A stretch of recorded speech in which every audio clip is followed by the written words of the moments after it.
അപ്പൊ ഇതുപോലെ എല്ലാവരും വിളംബരം നടത്തി വോട്ട് മേടിച്ച് ജയിക്കുന്ന ഡെമോക്രസി, അത് ഡെമോക്രസിയെ അല്ല. നമ്മളെ ഡെമോക്രസിയുടെ ഡെഫിനിഷൻ വെച്ച് അതിനെ ഒന്ന് എന്താ പറയുക, വിശകലനം ചെയ്യുകയാണെങ്കിൽ, അപ്പോൾ നമ്മളെ പോലെ പൗരധർമ്മമുള്ള ചിലർ കോടതിയിൽ പോയി. അങ്ങനെ കോടതി അതിനെപ്പറ്റി പറഞ്ഞ കമന്റാണ്, Supreme Court criticises freebie culture. ഈ വെറുതെ കൊടുക്കുന്ന സംസ്കാരം, ഒരുപാട് കാര്യങ്ങൾ അനൗൺസ് ചെയ്ത് കൊടുത്ത് വോട്ടേഴ്സിനെ കീശയിലാക്കുന്ന ഈ സംസ്കാരം, ഇത് തെറ്റായ സംസ്കാരമാണ്.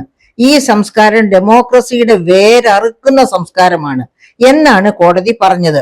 Unfortunately, because of these freebies, people are not willing to work. ജനങ്ങൾ തൊഴിൽ ചെയ്യാൻ മടിക്കുന്നു എന്നാണ് ബഹുമാനപ്പെട്ട കോടതി ജസ്റ്റിസ് ഗവായ് ചൂണ്ടിക്കാണിച്ചിരിക്കുന്നത്.